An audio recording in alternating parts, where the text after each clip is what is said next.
What's going on, guys? Welcome back. Today we're going to take a ground bait mix and we're going to look at ways we can add extra attraction for free or for cheap. If you haven't seen my previous video where I go over how to make my 3-ingredient ground bait mix, I'll put a link somewhere on the screen so you can go and watch that first. Right, so what I've got here is a tub of leftover biscuits from the biscuit barrel that I've blended up, and I need to add the second ingredient of the ground bait mix, which is leftover bread. I've got quite a lot to blend, so I'll speed this bit up.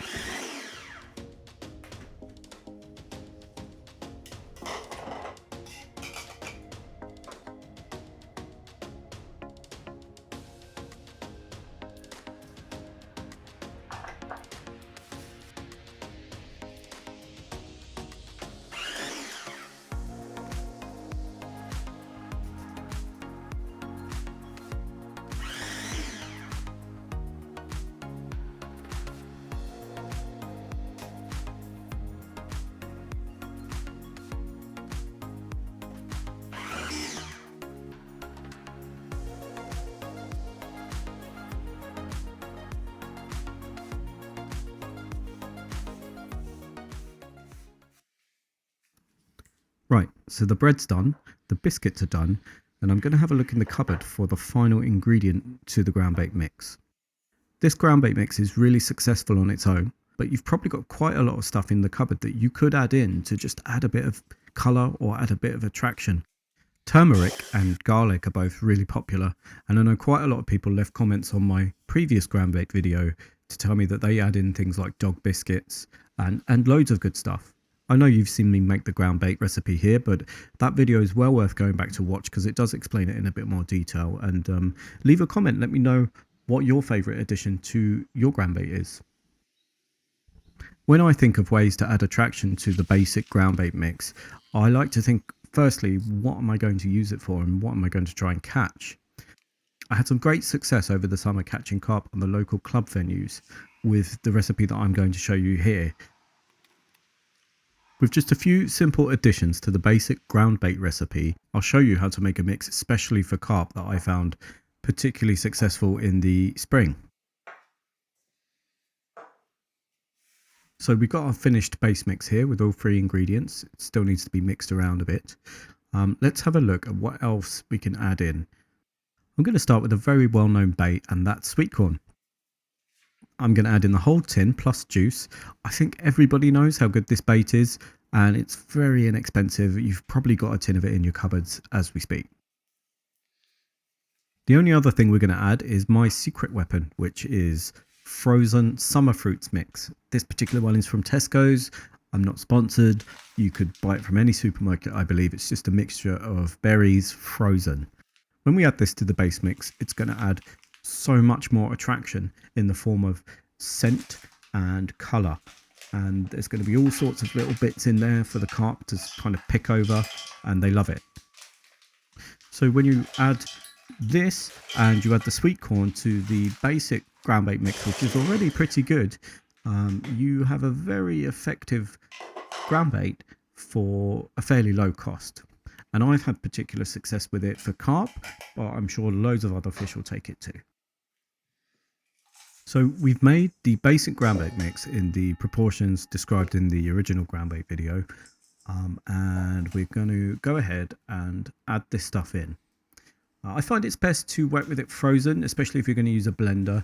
I'm pretty sure that if you don't have a blender, that's fine. You could mash it up, but you probably would be better off doing it once it had defrosted.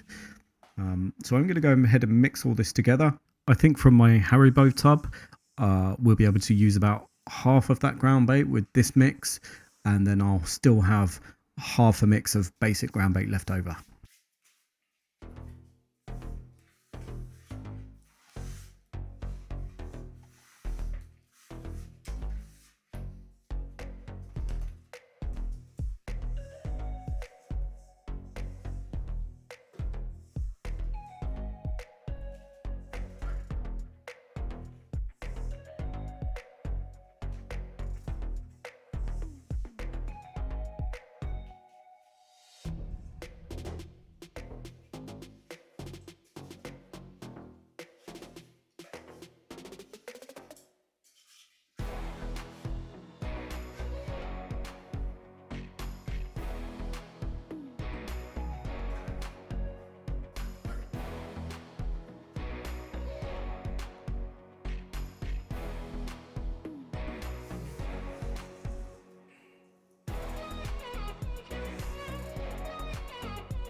I don't know why with these ground bait videos, guys, it always comes down to me getting in there with my hands.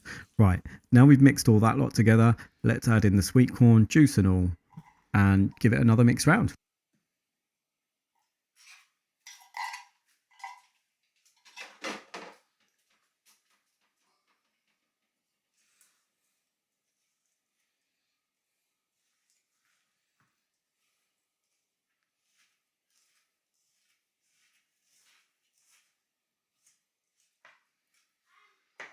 Right guys, so here is our finished carp ground bait mix. Now with just a few simple additions to the basic ground bait recipe, look at all the attraction there, look at the colour, look at all the little bits in there, little bits of fruit, bits of sweet corn. The fish will go mad over it. You can see here next to the basic ground bait mix recipe just how much that stands out. This will be frozen, it keeps in the freezer just fine. If you want to know how I store it and how I defrost it and use it, go and check out the other video, guys.